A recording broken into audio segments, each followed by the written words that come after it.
이번 여름 극심한 폭우와 폭염에 이상기후가 위기를 넘어 재난이 된 것을 실감할 수 있었는데요.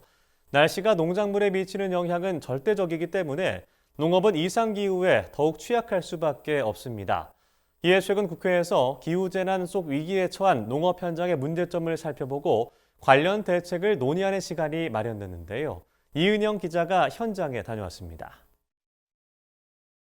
올 초 흐린 날씨가 지속되면서 마늘은 유례없는 생장 피해를 봤습니다. 7월에는 호우로 3만 헥타르가 넘는 농지가 침수되기도 했습니다. 이상 기후로 인한 농가의 피해가 날이 갈수록 커지고 있는 상황. 이에 최근 국회에서 문금주 더불어민주당 의원 주최로 기후재난 관련 농업 대책을 논의하는 토론회가 열렸습니다. 주제 발표를 맡은 남재철 서울대 교수는 기후위기로 농작물 생산량이 감소하면 식량 안보까지 위협받게 된다며 국가가 나서서 농업 대책을 준비해야 한다고 주장했습니다.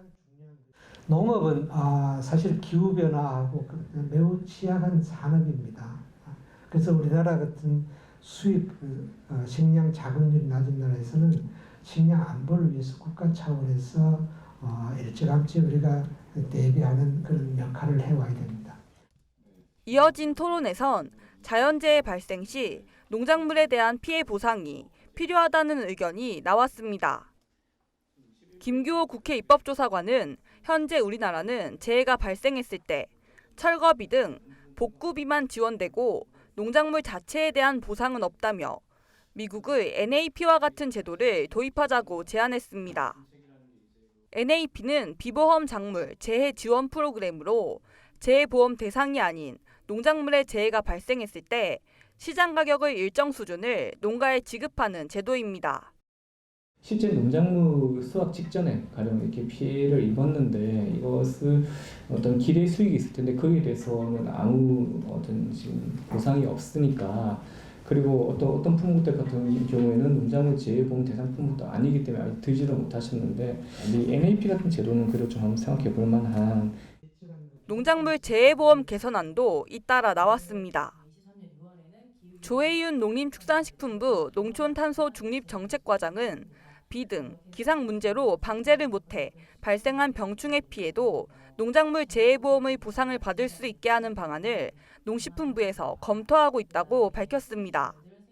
그런 사유로 인해서 방제가 어려워서 발생한 병해충 등에 대해서는 저희가 재해보험에 좀 포함을 해서 농가 소득을 좀 안정적으로 보장해줄 수 있는 방안들도 계속 고민을 하고 있고요. 농민단체 관계자는 재해보험의 할증제도 문제를 꼬집으며 재해보험의 취지를 살리려면 이를 개선해야 한다고 지적했습니다. 아니, 우리가 농민들이 원해서 발생하지 않는 건데 실제적으로 농작물 재해보험을 타지 않습니까? 뭔가 피해가 발생해서. 그러면 그 다음 연도에 탔던 농가는 보험료를 할증해서 더 높게 내야 돼요. 이 밖에도 토론회에선 농업의 기후변화 대응을 총괄할 조직이 필요하다는 의견과 노후화된 치수시설을 사전에 관리해야 한다는 의견 등이 나왔습니다. MBS 이은영입니다.